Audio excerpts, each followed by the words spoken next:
이제 우리 목장교회 사역에 대해서 우리가 계속 배우고 있는데요.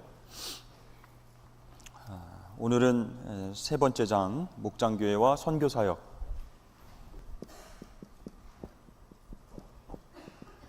교회와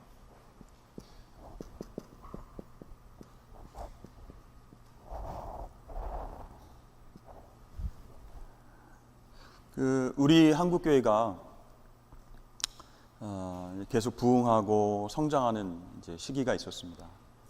물론 하나님의 은혜로 많은 성도들이 교회에 모이게 되었고, 또 대형 교회, 또 메가처치도 많이 생기게 됐죠.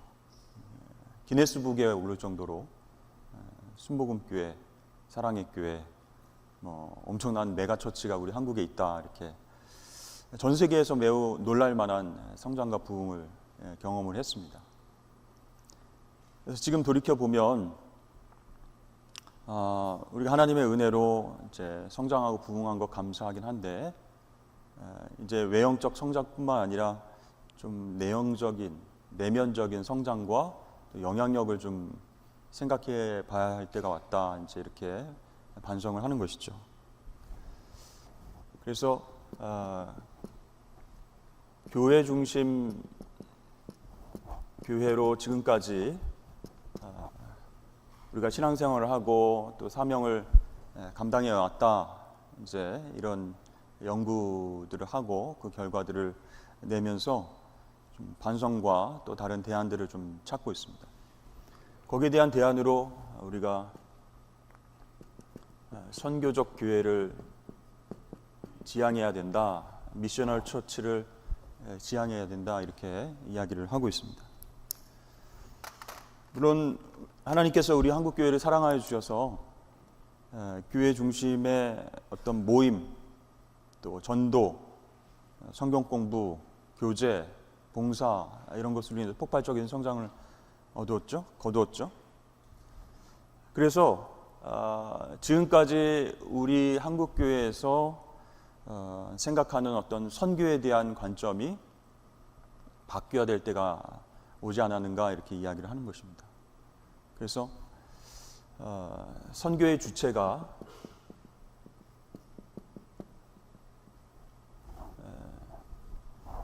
사실은 교회 중심 교회에서는 교회다, 이렇게 이야기를 하는 것이죠. 우리 교회가 선교 많이 하고, 우리 교회가 파송도 많이 하고, 우리 교회가 선교사들을 많이 돕고, 우리 교회가 해외 교회도 많이 짓는다.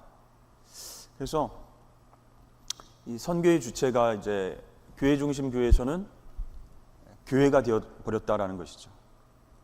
그래서 크고 영향력이 있고, 또 이제 경제적으로도 또 어려움이 없는 교회가 선교를 많이 하는 그런 양상이 되게 되었습니다. 그래서 개척교회라든지 작은 교회라든지 우리는 선교 못해, 우리는 뭐 선교사들 도울 여력도 없고, 우리 교회를 운영하기에도 힘든 그런 재정 상황인데 어떻게 선교사님들을 돕겠는가, 이렇게 부정적인 인식이 커지게 됐죠. 그래서 선교는 교회, 특별히 크고 재정적으로 여유 있는 교회가 한다, 이제 이런 생각들이 있었던 것이죠. 거기에 따른 이제 부작용도 많이 있었습니다. 선교란 과연 무엇인가라고 하는 본질적인 질문에 그냥 돈 많은 교회, 큰 교회가 한다, 그리고 선교사 잘 보내면 된다, 우리는 기도하고 도우면 된다, 이제 이런 이제 인식들이 커지게 된 것이죠. 반면에 이제 선교적 교회에서 선교의 주체는 하나님이시다, 이게 강조가 되고 있습니다. 아무리 교회가 열심히 헌금을 하고 선교사 많이 파송하고 해도 선교를 이끌어 나가시는 주체는 바로 하나님이시다, 이런 것이죠. 그래서 오늘날 교회 중심 교회에서 선교적 교회로 우리가 관심을 돌리고 여기에 중점적인 투자를 하고 집중해야 되는 이유가 여기 있다라는 것이죠.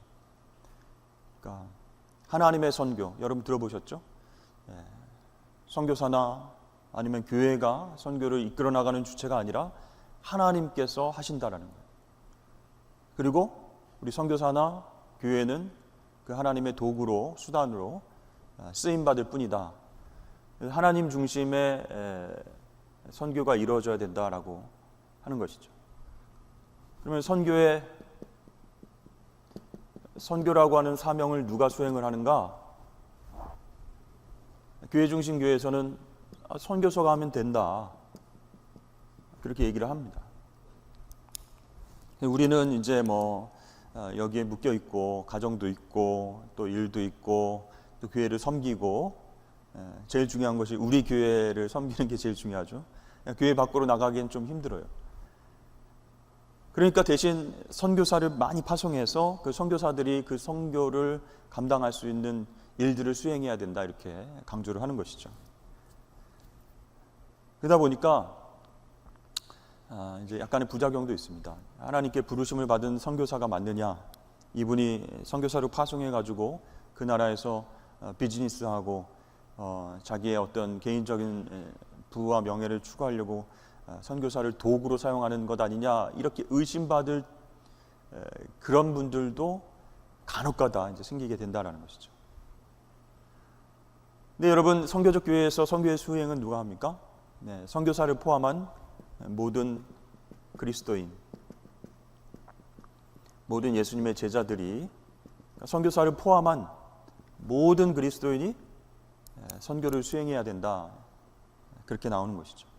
그래서 저도 그렇고 선교사님뿐만 아니라 목회자도 그렇고 집사님, 권사님, 성도들 모든 사람들이 하나님의 선교의 일들을 감당할 수 있다. 어디에서요?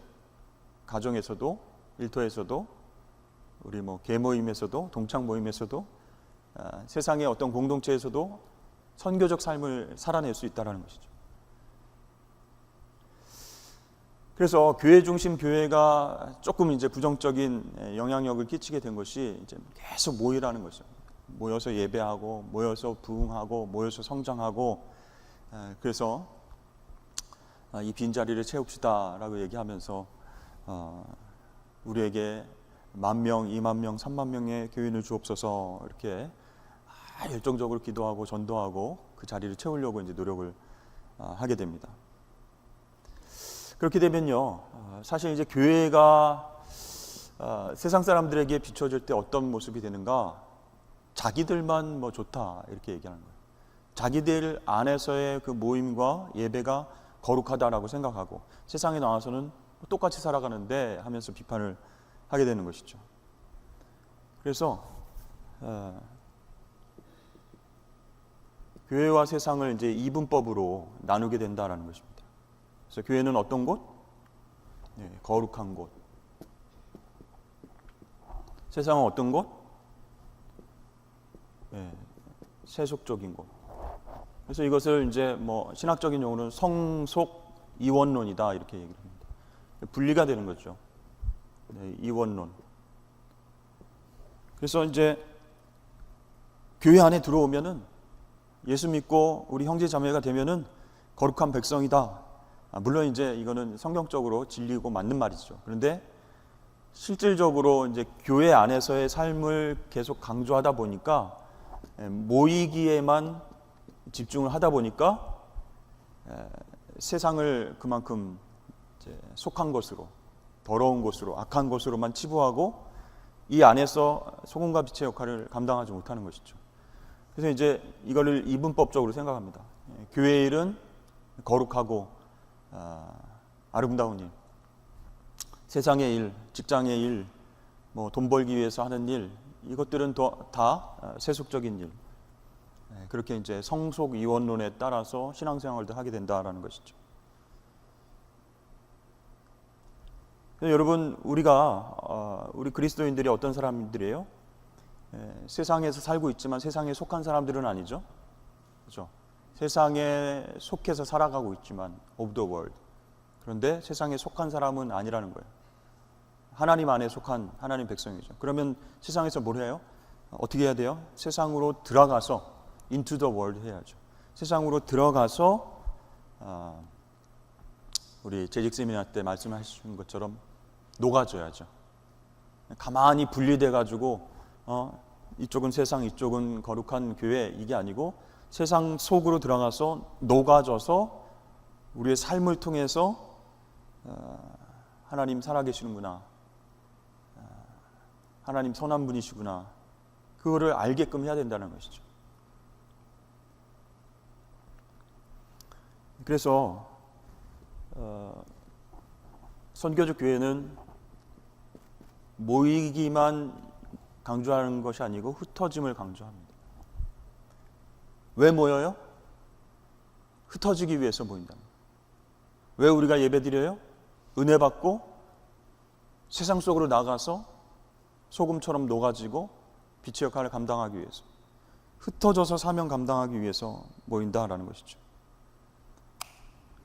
그래서 선교적 교회의 선교지는 어디다? 해외가 아니고 세상이에요. 그렇죠? 우리 일상이에요.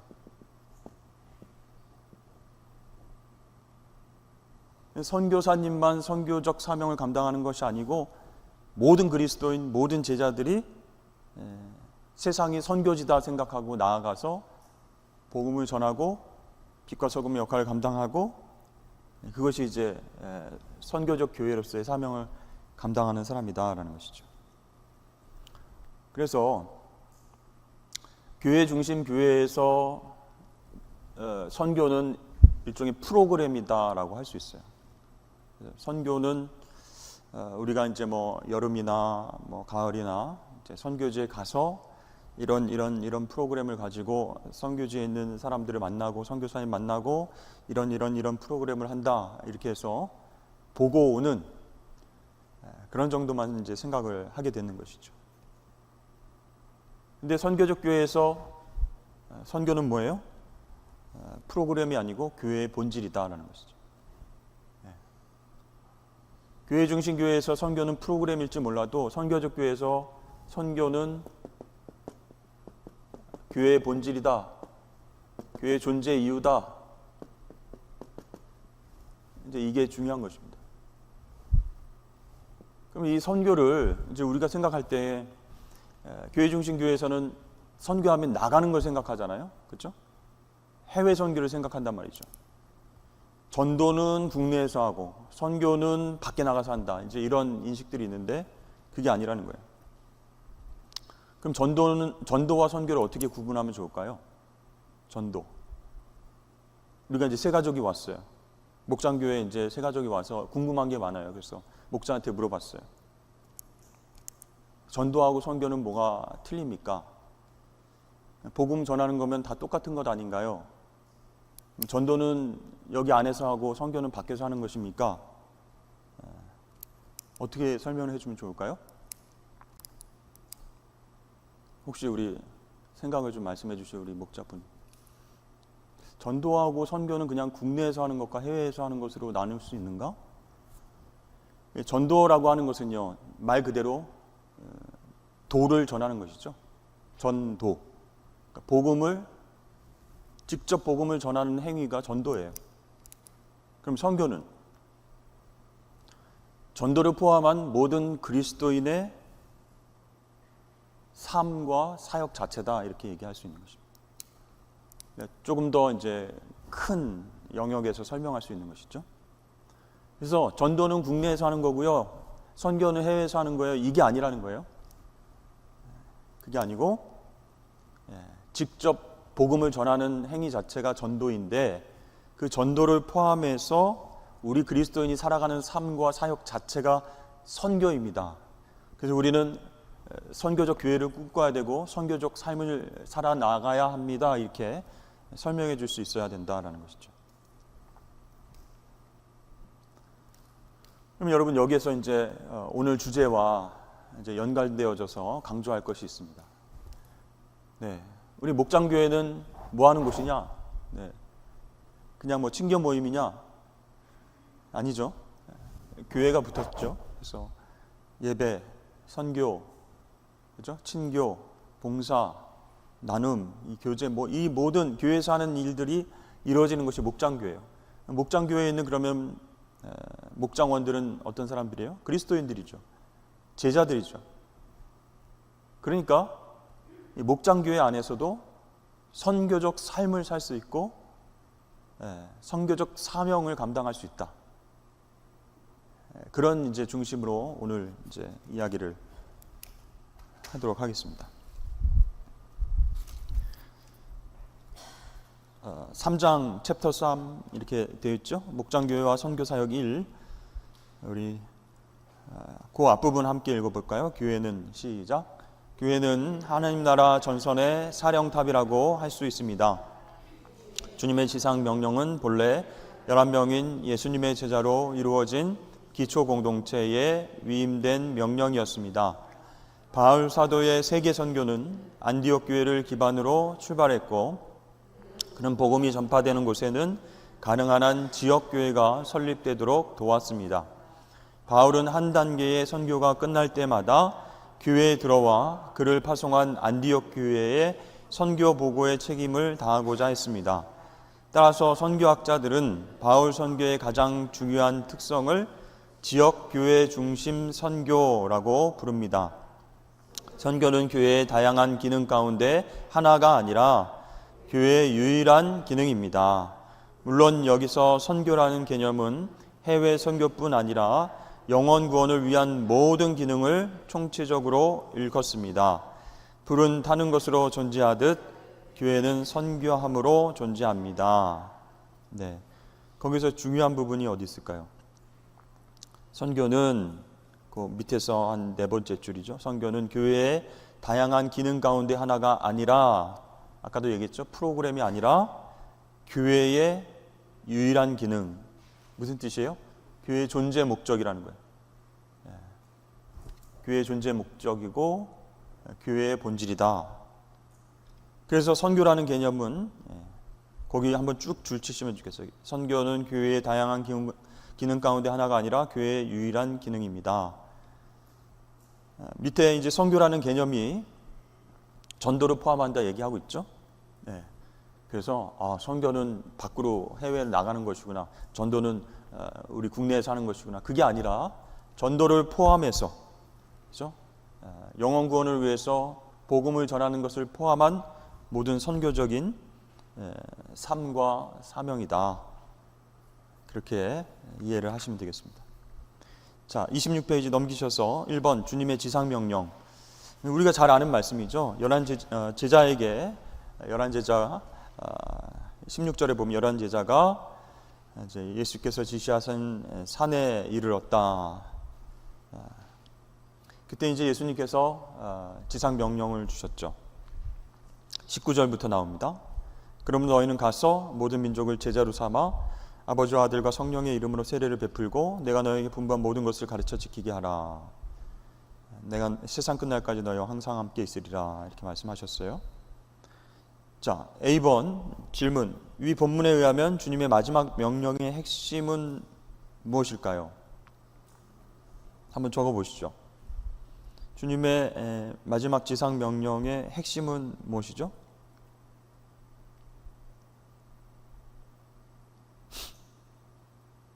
네, 19절, 20절에 나오는 것이죠. 가서 모든 민족을 제자 삼는 것, 그렇죠?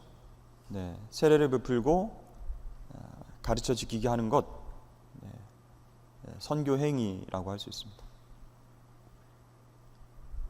그러니까 이게 선교라고 하는 행위가 전도를 포함한 모든 우리의 삶과 사역 가운데 나타나는 것이라고 했지 않습니까? 그러니까 예수님께서 명령하신 거는 너희들 이제 지금 예루살렘에 머물지 말고 계속 해외로 나가, 이런 뜻은 아니었어요.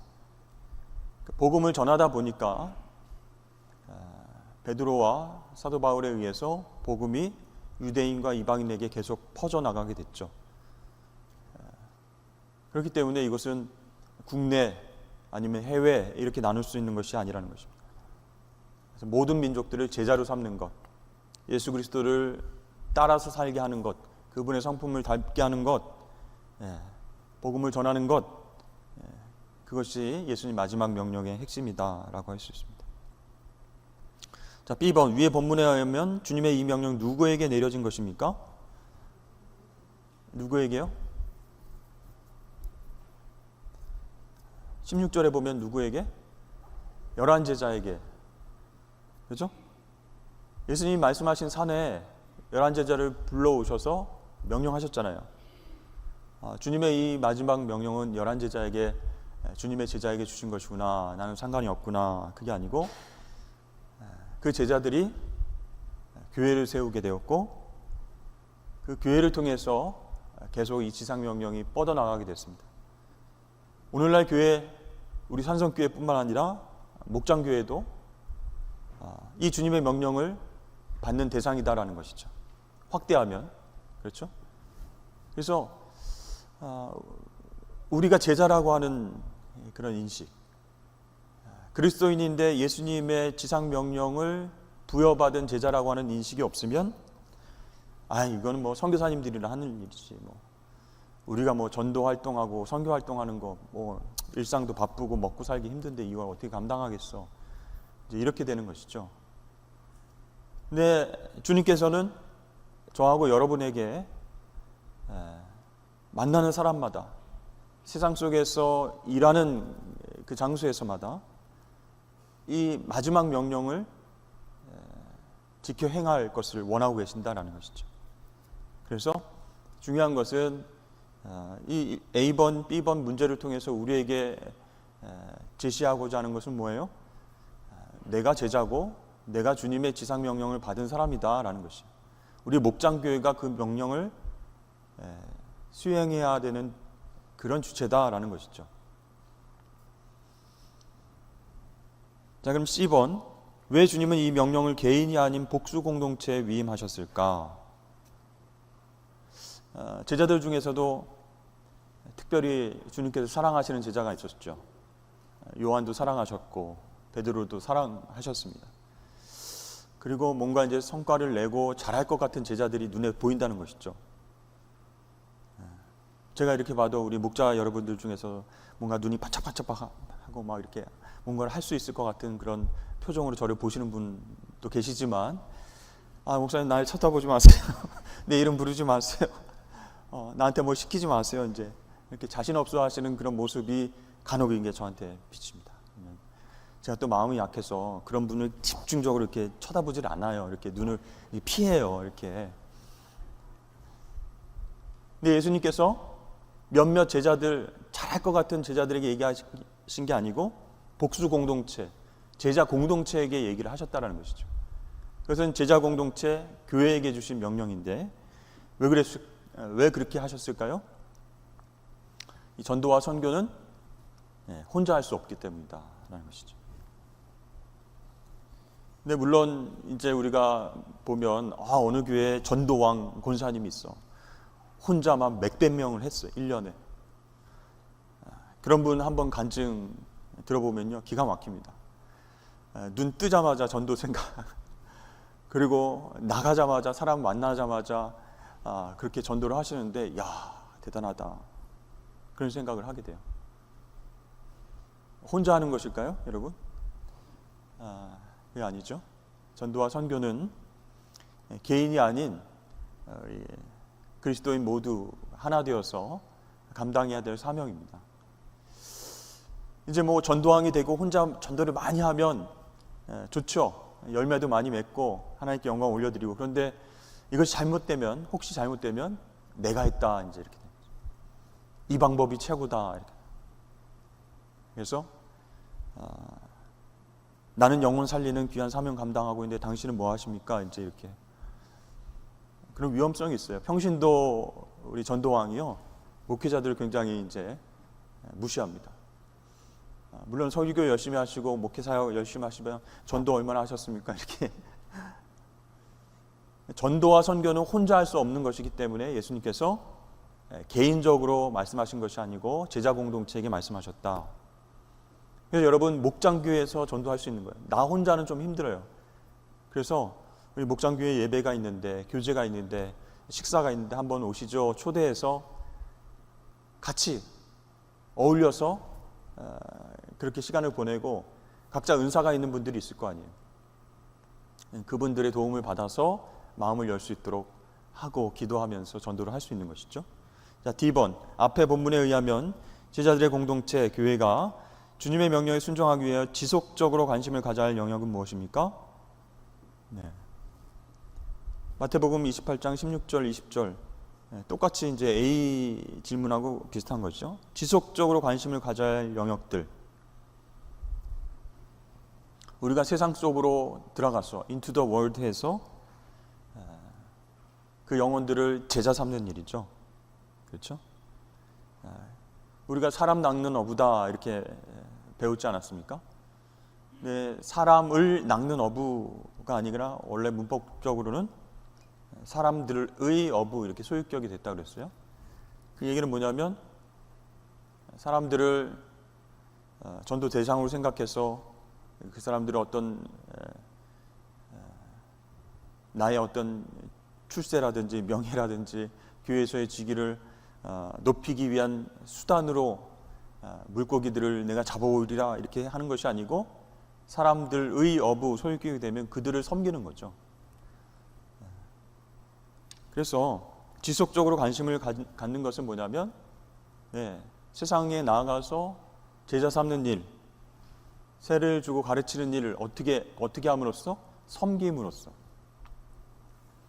아이고, 이번 달엔 내가 5명 전도해야 되겠네. 1명 했다, 2명 했다. 막 이렇게 숫자적으로 머리 숫자로 이 전도의 어떤 성과들을 기록하는 것이 아니라 섬기는 어부의 마음으로 제자를 삼는 일이 중요하다. 한 사람이라도 진짜 예수 그리스도의 제자를 삼는 게 중요하다. 그래서 지금 1:1 제자 양육 훈련을 하고 있는 것입니다. 물론 이제 우리 교회가 제자반을 통해서 또 예수 그리스도를 인격적으로 고백하고 훈련을 통해서 또 교회에서 세상에서 사명 감당했지만 인격적으로 우리가 1:1로 만나서 멘토와 멘티가 돼서 제자 삼는 일들을 해보자라는 것이죠. 이게 그렇게 되면요, 처음에는 막 두렵고 힘들고 아우 내가 성경적 지식도 없는데 어떻게 1:1 제자 양육의 양육자가 되는가 멘토가 되는가 하는데 그만큼 그 영혼을 위해서 기도해야 되고 그분의 삶을 위해서 관심을 가져야 되고 섬겨야 됩니다. 제자 삼는 일이 쉽지 않다는 것을 알게 되는 것이죠. 그러면 주님의 마음, 목자의 마음을 느끼게 되고 본인도 성장하게 되는 거예요. 그래서 1:1 제자 양육을 지금 계속하고 있습니다. 우리 장로님들이 동반자를 만나서 지금 1:1로 만나고 있고 우리 안수 집사님, 권사님들이 이제 양육자로서 훈련을 받고 있는 것이죠. 자, 그 다음 질문이 2번이죠. 2. 앞의 본문에 의하여 우리 선교의 핵심 가치를 다음과 같이 정리할 수 있겠습니다. 첫 번째, 선교는 교회의 무슨 이유예요? 존재 이유입니다. 이렇게 쓰시고 2번, 교회는 선교 사역의 사령탑이다. 그런 표현이 있었죠. 네, 맨 앞장에 시작될 때. 3번, 선교 사역의 주체는 누구예요? 그리스도의 모든 제자들입니다. 그렇죠? 그러니까 아까 얘기했던 선교의 주체는 하나님이시고 선교 사명을 감당하는 그 일의 주체는 선교사가 아니라 모든 제자들이다. 그런 것이죠. 네, 가로에는 모든 제자들, 모든 그리스도인들 이렇게 쓰시면 되겠습니다. 자, 4번, 모든 그리스도의 제자들은 선교 사역을 위해서 어떻게 해야 될까요? 연합하고 동역해야 됩니다. 이제 혼자 할 수 있는 게 없어요. 이제 한계가 있어요. 어떤 분들은 음식을 잘해서 음식으로 이렇게 섬길 수도 있고, 어떤 사람들은 되게 마음을 편안하게 열어주는 이야기들을 잘 하게 해주시고, 하나가 돼서 연합해서 동역해야 된다. 자, 2번 넘기시면 안디옥 교회의 모범에 대해서 나오고 있습니다. 사도행전 13장 1절에서 3절 우리 함께 읽어보도록 하겠습니다. 시작. 안디옥 교회에 선지자들과 교사들이 있으니 곧 바나바와 니게르라 하는 시므온과 구레네 사람 루기오와 분봉왕 헤롯의 젖동생 마나인과 및 사울이라. 주를 섬겨 금식할 때에 성령이 이르시되 내가 불러 시키는 일을 위하여 바나바와 사울을 따로 세우라 하시니 이에 금식하며 기도하고 두 사람에게 안수하여 보내니라. 아멘. 지금 제목이 뭐예요? 안디옥 교회의 모범이라고 그랬죠. 이 안디옥 교회가 선교의 전초 기지가 되는 그런 말씀이 나오고 있어요. 그러니까 바울과 바나바가 안디옥 교회에서 파송을 하는 장면이죠. 두 사람에게 안수해서 안디옥 교회에서 파송해서 보내는 거예요. 그래서 1차 전도 여행이 지금부터 이제 시작이 되는 것이죠. 근데 여기서 이제 우리가 뭘 봐야 되는가? A번 1절 말씀을 보면 안디옥 교회 지도층을 형성한 사람들의 특성을 한번 관찰해 보십시오. 어떤 사람들이 있습니까? 바나바, 여러분 잘 아시는 분이고, 또 맨 1절 마지막에 사울 이렇게 나오죠. 바나바하고 사울은 알겠는데 나머지 3명이 좀 모르겠어요. 어떻게 특성을 관찰하라는 건지 모르겠어요. 니게르라 하는 시므온 두 번째로 나오고, 구레네 사람 루기오, 또 세 번째 사람은 분봉왕 헤롯의 젖동생 마나엔 이렇게 나오죠. 바나바하고 사울 빼고는 잘 모르겠다는 것이죠. 근데 여기서 이제 우리가 특징을 알 수 있는 게 니게르라 하는 시므온 이렇게 나오죠. 니게르 무슨 뜻일까요? 우리가 요즘도 잘 쓰는 말이 있는데 흑인을 니그로 이렇게 얘기하죠. 그러니까 이 시므온이 흑인 개종자였다라는 거예요. 어느 지역인지는 나오진 않지만 뭐 북아프리카 리비아 지역, 구레네 지역 쪽에서 개종한 흑인이 아닐까 이렇게 보고 있습니다. 그러니까 안디옥 교회 누구예요? 이 사람들이 선지자와 교사들이라는 거예요. 1절에 안디옥 교회 선지자들과 교사들이 있으니 곧 5명 이름 나오죠. 그러니까 흑인이고 개종한 그리스도인인데 이 시므온이 선지자와 교사 역할을 하고 있다. 복음을 증거하고 가르치는 역할을 하고 있다는 것이에요. 그리고 세 번째 나오는 사람 구레네 사람 루기오. 이 구레네 사람 루기오, 이 사람은요 스데반 집사가 이제 순교했을 때 예루살렘에 이제 핍박이 있지 않았습니까? 그래서 다 흩어졌다라고 얘기하고 있습니다. 그때 예루살렘을 피해서 안디옥으로 이제 숨어간 것이죠. 거기서 이제 복음을 전하다가 안디옥 교회에서 선지자와 교사 역할을 한 사람이다. 그래서 어떤 신학자는 이 바울의 친척 누기오와 똑같은 사람이 아닐까 이렇게 보기도 합니다. 루기오, 누기오 이렇게 발음이 비슷하긴 한데 이 사람이 바울의 친척이 아닐까 이렇게 생각을 해요. 그 다음에 마나엔 이렇게 나오죠. 분봉왕 헤롯의 젖동생 마나엔. 젖동생은 뭘까요?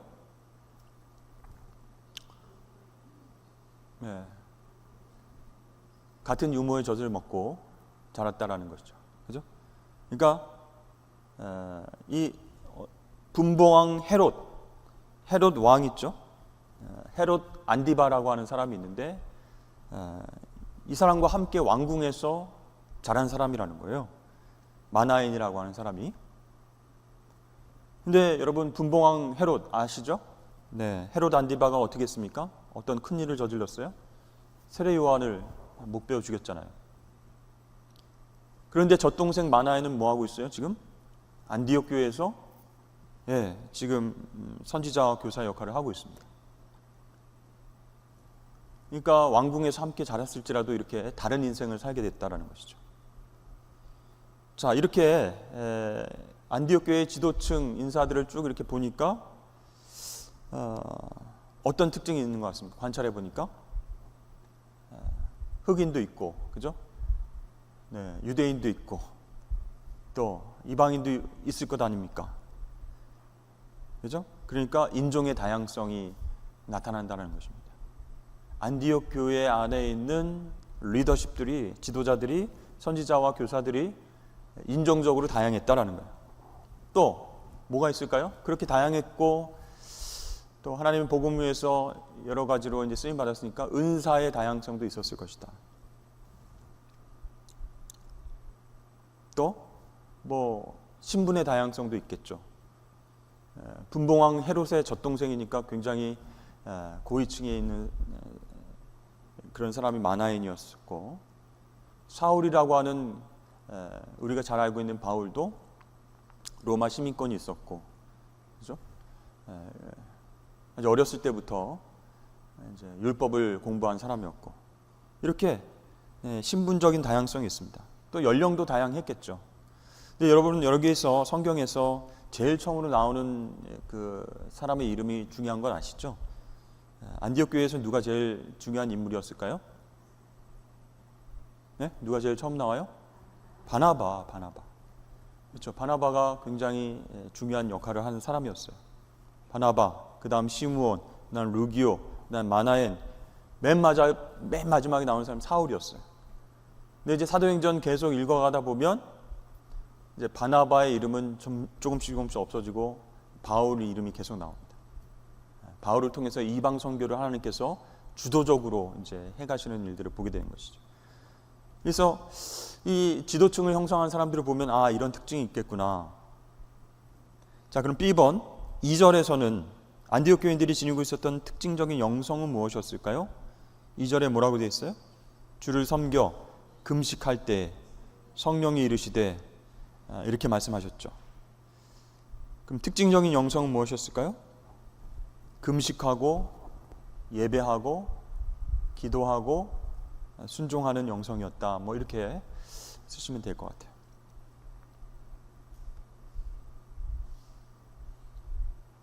자, 그러면 다음 페이지 2번. 그러면 2, 3절에서 안디옥 교인들이 보여준 순종을 한번 말해 보십시오. 이렇게 얘기했어요. 자, 지금 안디옥 교회에서 선교사를 지금 파송하는 거지 않습니까? 그죠? 두 사람을 안수하여서 파송을 하게 됐는데 왜 이렇게 했을까요? 이 안디옥 교회에서 중요한 그 지도층 리더십들인데 왜 금식하고 기도하면서 선교사로 파송했을까요? 성령의 명령에 순종하는 중. 2절에 성령이 이르시되 내가 불러시키는 이를 위하여 바나바와 사울을 따로 세우라. 성령의 명령에 즉각적인 순종을 하는 거예요. 이에 금식하고 기도하고 두 사람을 안수하여 보내니라. 그죠? 그러니까 여기에 나타난 순종의 모습은 즉각적인 순종이었다. 그래서 막 한번 회의를 해봅시다. 성령께서 바나바 사울을 파송하라고 그러시는데 우리가 보기에는 그 사람들 말고 이 사람이 좀 좋지 않겠습니까? 뭐 이런 이제 회의를 통해서 이야기를 나눈 것이 아니고 즉각적으로 예 하고 금식하고 기도하고 안수해서 파송했다라는 것이죠. 즉각적인 순종. 자, 그렇다면 그 2절 3절에서 안디옥 교회가 보여준 희생의 본을 얘기해 보십시오.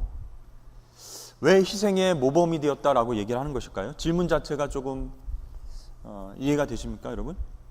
아니, 성령의 순종에서 2명 파송했는데 이게 왜 희생인가? 왜 그랬을까요?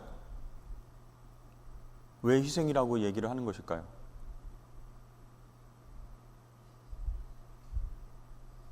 바나바와 바울, 이 2명은요 안디옥 교회를 놀랍게 부흥시킨 지도자입니다.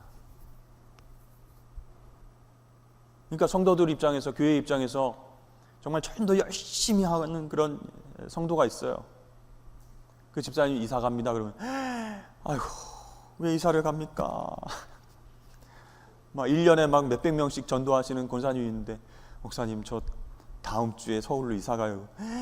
가슴이 철렁 내려앉습니다. 권사님 어딜 가십니까? 예? 가시면 안 됩니다. 이렇게 되겠죠.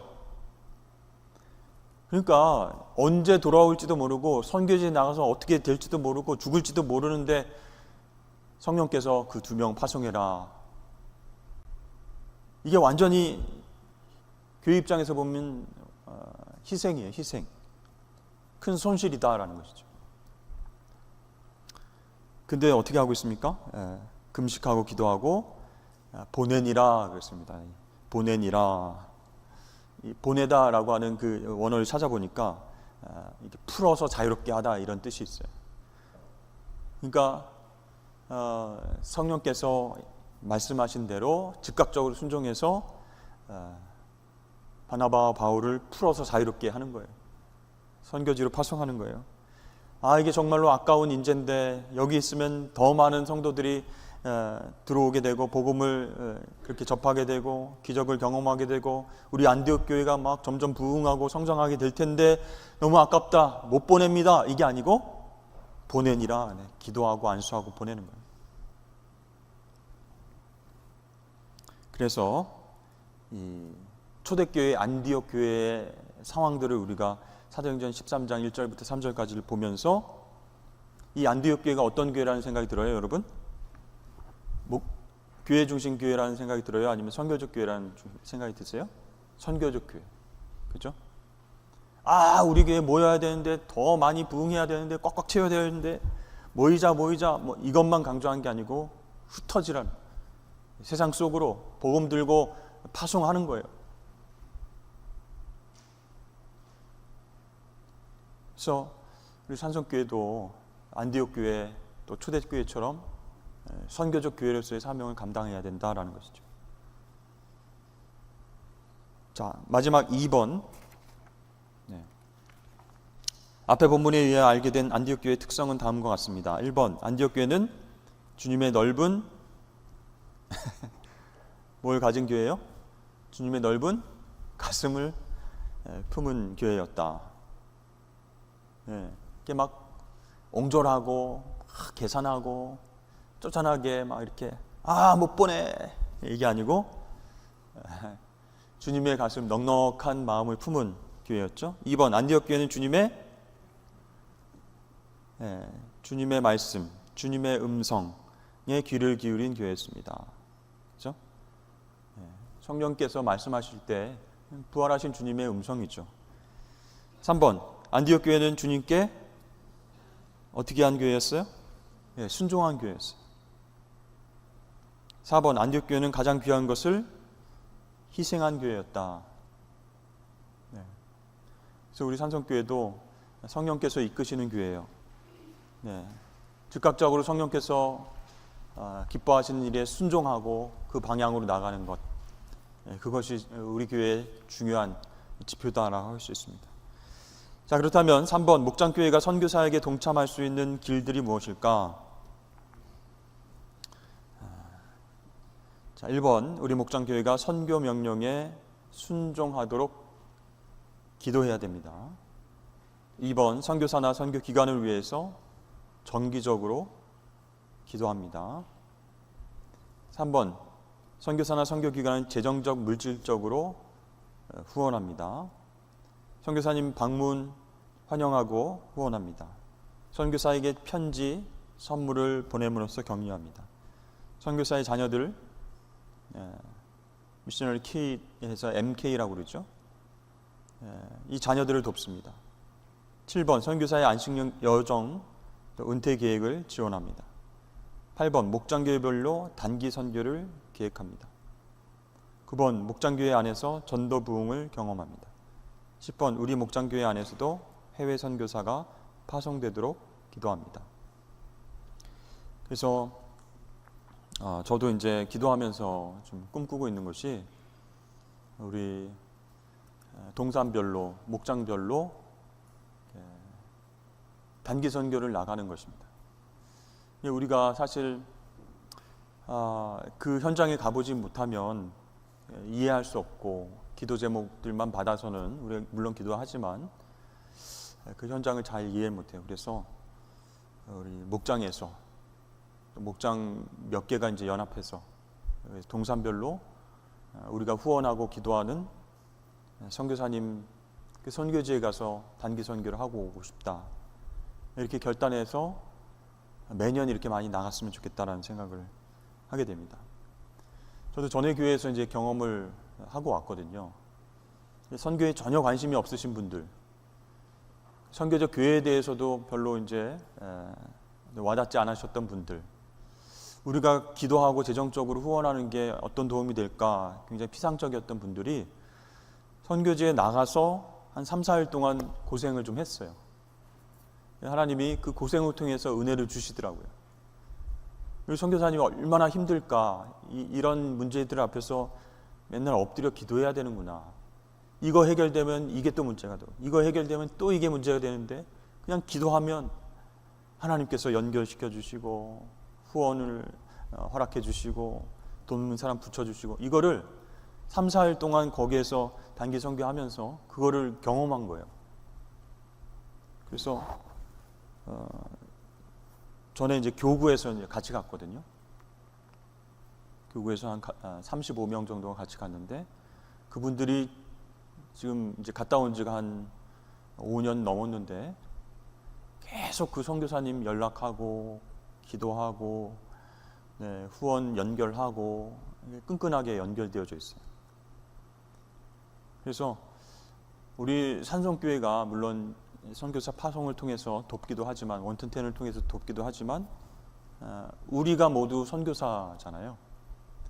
선교적 교회로서의 삶을 감당하기 위해서 목장교회에서도 연합해가지고 한번 나가면 좋겠다, 저도 이렇게 꿈꾸면서 기도하고 있습니다. 4번이 가장 무서운 문제, 반성과 기대.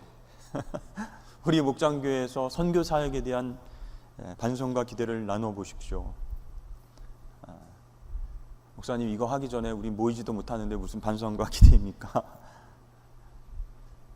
근데 여러분, 제가 우리 목자들 스트레스 받으라고 이런 말씀 드리는 게 아닌데, 목자로서 우리가 교육을 받고 두세 사람이 모여도 같이 목장 교회 안에서 예배와 그런 교제가 있지 않겠습니까? 그러면 이 목장 교회의 존재 이유가 무엇인가? 전도하고 선교하는 것도 가장 큰 존재 이유가 된다라고 생각했을 때, 우리끼리만 좋다라고 생각하고 모이는 것, 이제는 좀 반성하고 꿈을 한번 꿔봅시다. 옆집에 사는 누구를 내가 한번 전도해 볼 테니 같이 기도해 주십시오. 언제 한번 우리 목장교회 모임에 데리고 올 테니 우리 한번 반찬을 가져와서 식사 교제를 한번 합시다. 이제 이렇게 우리가 마음을 좀 열었으면 좋겠다는 생각이 듭니다. 누구부터 해야 돼요? 우리 목자들부터 마음을 먼저 여셔야 된다는 거죠. 그렇죠? 왜 우리가 이렇게 목장교회 또 정체성과 사역에 대해서 계속 우리가 긴 시간 동안 상반기 하반기를 배우고 있는가? 우리 목자의 정체성을 세워나가고 우리를 통해서 목장교회 공동체가 사명을 감당할 수 있기 위해서 우리 하고 있다는 것이죠. 그래서 여러분, 이게 그냥 하는 것이구나, 목자가 되는 증을 받는 과정이라네, 이렇게 가볍게만 생각하지 마시고 한번 꿈을 꾸시고 해보십시오. 선교 사역에 동참할 수 있는 길, 영혼 구원의 사명을 감당할 수 있는 교두보가 될 수 있는 목장교회가 될 수 있기를 주의 이름 축복합니다. 기도하고 나아가겠습니다. 사랑과 은혜 하나님 아버지, 오늘 목장교회와 선교 사역에 대해서 함께 말씀을 나눴습니다. 교회 중심 교회가 아닌 선교적 교회로서 하나님이 주체가 되셔서 우리 모든 그리스도인들, 모든 목자와 제자들이 이 선교의 사명을 감당하길 원합니다. 하나님, 모이고 흩어지게 하여 주시고 거룩한 하나님의 백성으로 살게 하여 주셔서 이 전도와 선교의 사명을 마지막 주님 오실 때까지 감당하는 우리 목자들과 목장교회 될 수 있도록 축복하여 주시옵소서. 모든 것 주님께 감사하며 예수님의 이름으로 기도합니다. 아멘.